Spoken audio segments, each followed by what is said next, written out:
Hi hello नमस्कार, कसे आहात सगळ्यांना दीप अमावस्येच्या खूप खूप शुभेच्छा. सकाळी मस्तपैकी हळदीचं उंबरठा लेपन केलं आहे, उंबरठ्याची पूजा केली आहे छानपैकी. जेव्हा कधी कोणता खास सण असेल किंवा काही खास दिवस असेल किंवा मला जेव्हा वेळ मिळेल असा व्यवस्थित असा, तेव्हा मी देवांना ना नुसती पाण्याने आंघोळ न घालता किंवा नुसती दह्याने आंघोळ न घालता ना एक विशेषचा पॅक बनवते देवासाठी. मस्त असं आपण कसं फेस पॅक लावतो कधीतरी, तसं देवांची पण काळजी घ्यायला पाहिजे.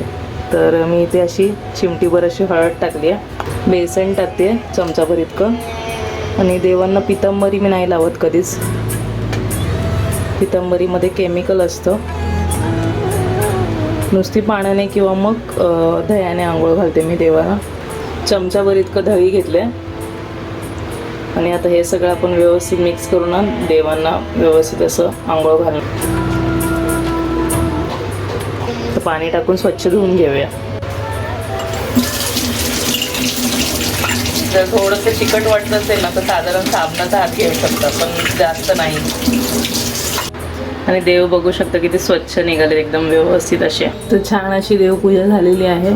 आणि काल पावसामुळे बाहेर कुठे जाताच आलं नाही फुलं आणण्यासाठी, तर मी भाजी मागवली होती, त्याच्यामध्येच फुलं मागवली होती. जास्त नाही, 200 ग्रॅमच आली फुलं. त्याचा पण स्टॉक नव्हता, ते नशीब मिळाली. यावेळेस पूजा करण्यासाठी श्रावणामध्ये बघा शंकर भगवान पण आहेत माझ्याकडे. आणि बऱ्याच दिवसांनी, महिन्यांनी, वर्षांनी मुहूर्त आला आहे इंडक्शन चालू करण्याचं. मागेच काढून ठेवलं आहे, पण त्याला काय चालू करण्याचा मुहूर्त नव्हता आला. आज चालू करून बघते मी. कोरोनामध्ये याचा भरपूर यूज केलेला आम्ही, तर आता परत काढले मी. बघू सिद्धूच्या डाळभाती ह्याच्यावरती लावून बघते आज. बाकी तर झालेलं आहे माझं. जरा हळदी कुंकू लावते, कारण की बऱ्याच महिन्यांनी, वर्षांनी चालू करते. हरे कृष्ण. आणि उषा कंपनीचं आहे हे कुकजॉयचं इंडक्शन. स्विच ऑन करते. हरे कृष्ण. चालू आहे.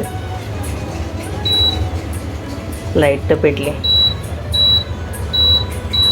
प्रेशर कुकरला 1300 टेम्परेचर आहे. आणि हा प्रेशर कुकर आहे ना, तो माझा बटरफ्लायचा आहे. होतंय काहीतरी नशीब. आणि याचा एक फायदा आहे, कुठे पण लावू शकतो. मी आता बघा बेडरूममध्ये बसली आहे. शिट्टी तर झालेली आहे. त्याच्या कम्पेअर टू ह्याचं पटापट शिट्ट्या होतात, पण इलेक्ट्रिसिटी पण कमी यूज होते. शिट्ट्या झालेल्या आहेत ऑलरेडी. मी पॉज केलं आहे ह्याला पहिलं आणि बंद करते.